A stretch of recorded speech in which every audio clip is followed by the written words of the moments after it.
নমস্কাৰ, মই কস্তুৰী বৰা আপোনালোক সকলোকে স্বাগতম জনাইছোঁ কুহিপাত FB পেজটিৰ গোটেইকেইটা প্লেটফৰ্মলৈ। আজি মই আপোনালোকৰ মাজত এটি খুব ইম্পৰ্টেণ্ট ভিডিঅ' লৈ আহিছোঁ,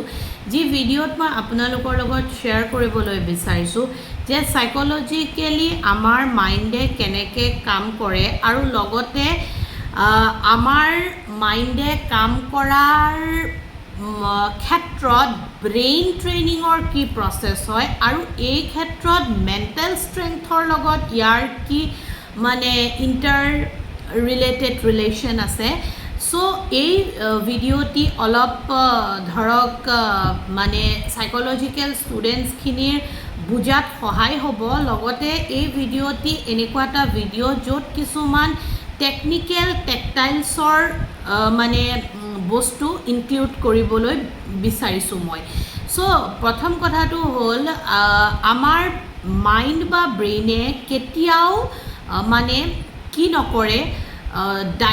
মানে কমাণ্ডিঙত কাম নকৰে বা কোনো অৰ্ডাৰ ফ'ল' নকৰে বা ওৱান ডাইৰেক্ট কমাণ্ডিঙত কাম নকৰে। আমাৰ মাইণ্ডে সদায় এটা ছিষ্টেমেটিক লাৰ্ণিঙত কাম কৰে আৰু এটা ছিষ্টেমেটিক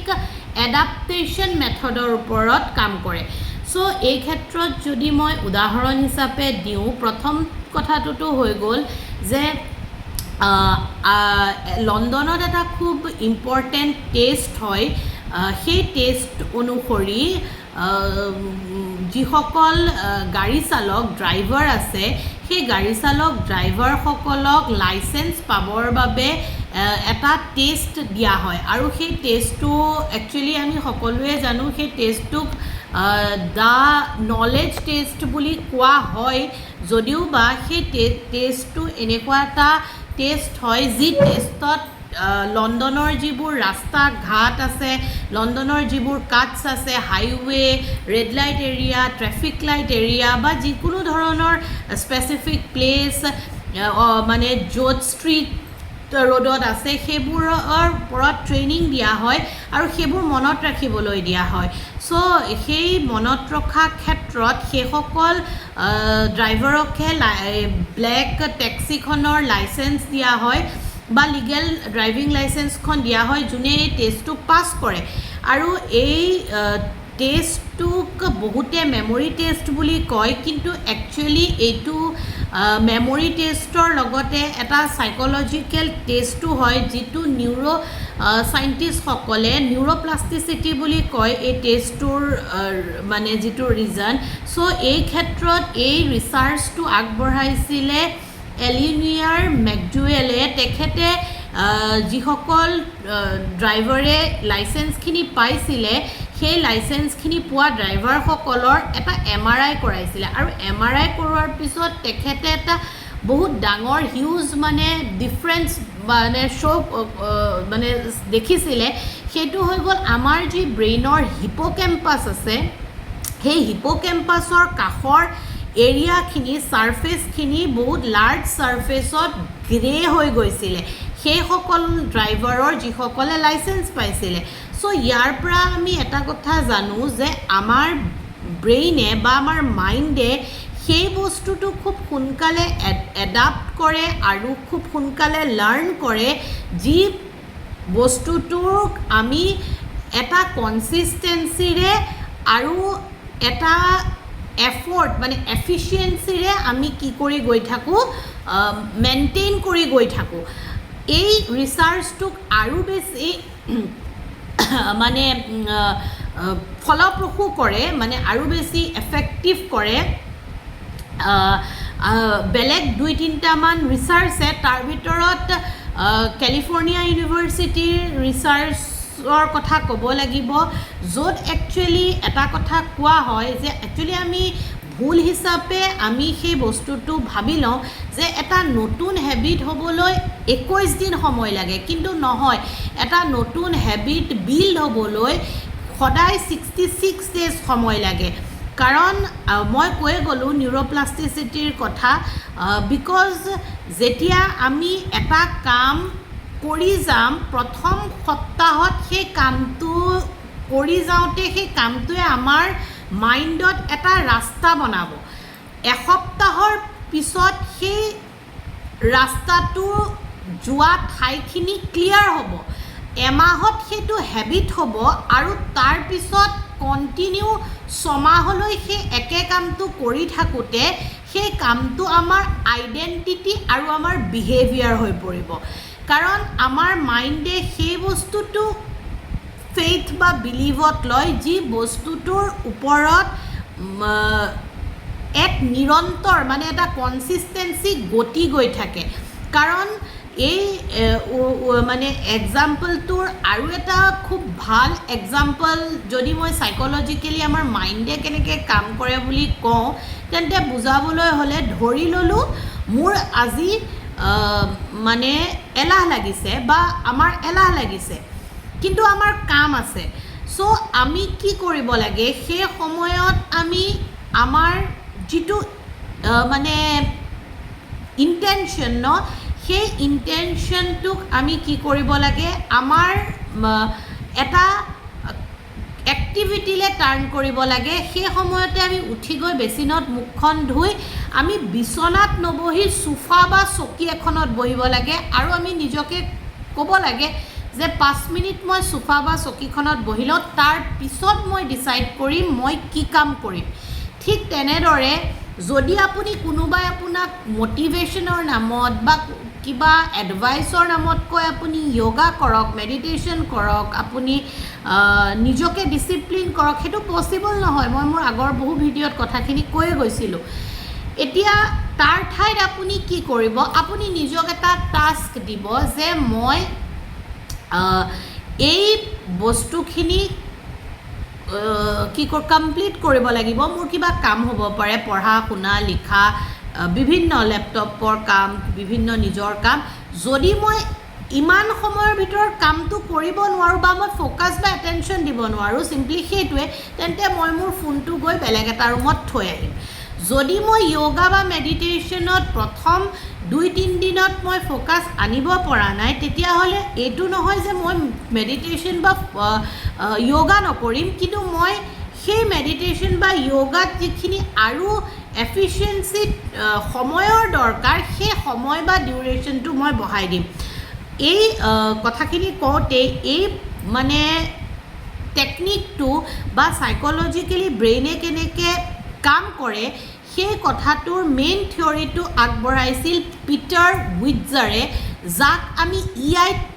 টেকনিক বুলি শ্বৰ্টত কওঁ বা এইটো থিয়ৰি এটা হয় EI নহয় IE থিয়ৰি বুলি কওঁ যাক কোৱা হয় ইমপ্লিমেণ্টেশ্যন অফ ইয়ৰ ইণ্টেনশ্যন মানে আমি কি কৰোঁ আমাৰ ইমপ্লিমেণ্টেশ্যনৰ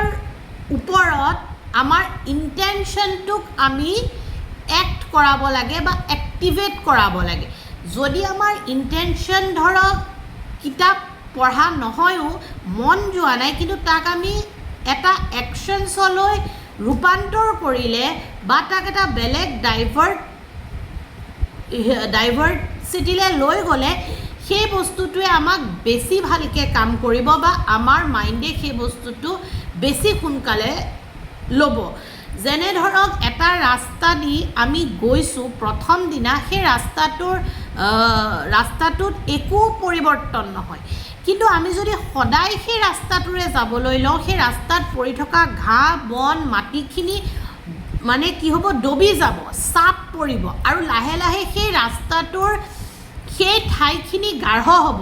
আৰু সেই ঠাইখিনিক ফ'ল' কৰি কি কৰা হ'ব বেলেগ মানুহো সেই ৰাস্তাটোৰ ফালে গতি কৰিবলৈ ল'ব বা যাবলৈ ধৰিব সেইটোক অবজাৰ্ভ বা ন'টিছ কৰি চ' আমাৰ ব্ৰেইন বা আমাৰ মাইণ্ডে কেতিয়াও কাৰো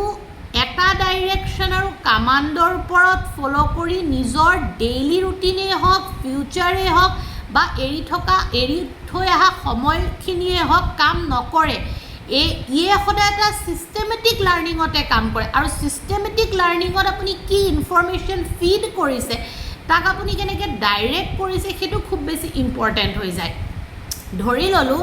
আপোনাৰ বা মোৰ ল'ৰাজন ক্লাছ 1ত পঢ়ে বা 2ত পঢ়ে কিন্তু তেওঁলোকে ডেফিনেটলি আজিৰ ডেটত ত্ৰিগোণমিতি নিশিকে তেওঁলোকে ত্ৰিগোণমিতি শিকিব ক্লাছ 10ত ধৰি ল'লোঁ 9ত কিন্তু 1ৰ পৰা 9লৈকে কিয় তেওঁলোকক ত্ৰিগোণমিতি শিকোৱা নহ'ল কাৰণ আমাৰ ব্ৰেইনে তেনেকৈ এডাপ্ট কৰে তেনেকৈ লাৰ্ণিংটো প্ৰচেছ কৰে তেনেকৈ ইনফৰমেশ্যনটো ফিট কৰে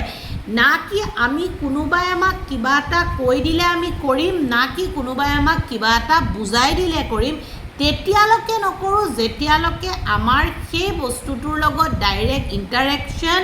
ডাইৰেক্ট কমিউনিকেশ্যন আৰু ডাইৰেক্ট আমি সেই বস্তুটোৰ এক্সপিৰিয়েঞ্চৰ থ্ৰুদি নাযাওঁ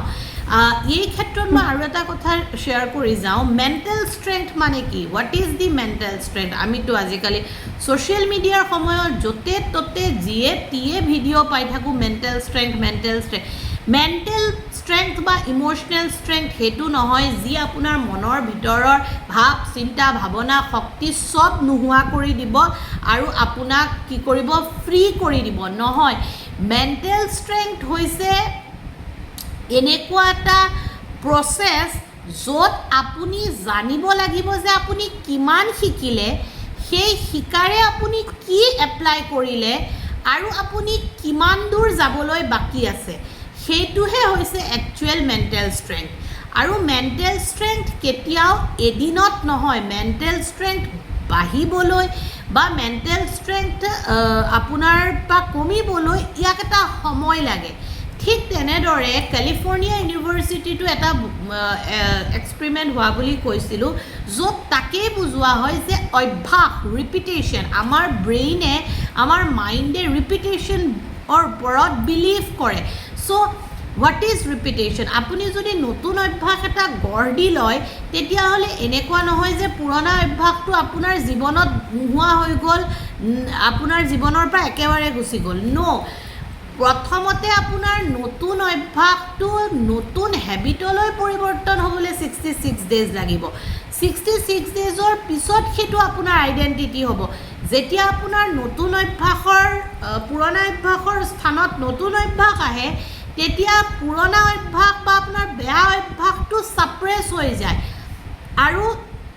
আপোনাৰ নতুন অভ্যাস বা ভাল অভ্যাসৰ ইণ্টেনচিটি ইনফ্লুৱেঞ্চ আপোনাৰ জীৱনত বাঢ়ি যায় আৰু সেই ইণ্টেনচিটি মানে তীব্ৰতা আৰু প্ৰভাৱৰ বিনিময়ত আপুনি সেই অভ্যাসটো যিমান যিমান দীৰ্ঘদিনলৈ কেৰি কৰিব পাৰিব সিমান দীৰ্ঘদিনলৈ সেই অভ্যাসৰ কেৰিং প্ৰচেছ আপোনাৰ বিহেভিয়াৰত আপোনাৰ লাইফত আৰু আপোনাৰ নিজস্ব অস্তিত্ব বা আইডেণ্টিটিত সেইটো ফুটি উঠিব আৰু তেতিয়া আপুনি সেইখিনিতে ক্লেইম কৰিব পাৰিব যে আপুনি শুদ্ধ কৰি আছে নে আপুনি আপোনাৰ কাৰ্যৰে কিবা এটা বেয়া কৰি আছে চ' এটা টেকনিকেল অলপ কথাখিনিৰ বিষয়বস্তুলৈ ভিডিঅ' কিন্তু এই ভিডিঅ'টিৰ পৰা আমি এটা সাৰমৰ্ম জানো যে আমাৰ ব্ৰেইনে সদায় চিষ্টেমেটিক মেথডত কাম কৰে মেণ্টেল ষ্ট্ৰেংথ কেৱল এইটো নহয় যে আমাৰ ভিতৰৰ ইম'শ্যনছ আৰু থটখিনি লুকাই যাব বা ভিতৰৰ ইম'শ্যনছ আৰু থটখিনি নাইকিয়া হৈ পেলাই নতুন কিবা বেলেগ ধৰণৰ কিবা এটা ইনভেণ্ট হ'ব সেইটো নহয় আৰু ইয়াৰ লগতে আমাৰ যিটো নিউৰ'প্লাষ্টিচিটি যিটো আমাৰ এডাপ্টেশ্যন প্ৰক্ৰিয়া সেই প্ৰক্ৰিয়াটোৰ লগত আমাৰ ব্ৰেইনে ট্ৰেইন কৰিলে আৰু সামঞ্জস্য বঢ়ালে আমি কিবা এটা বস্তু খুব ইফেক্টিভলি এফিচিয়েণ্টলি আৰু খুব কনচিষ্টেণ্টলি আৰু ডিটাৰমিনেটলি কাম কৰি গ'লে আমি আমাৰ মাইণ্ডক ট্ৰেইন কৰিব পাৰিম আৰু এটা সাইকোলজিকেল ৱেলবিঙৰ ফালে আমি গতি কৰিব পাৰিম thank you so very much giving your valuable time to watch my video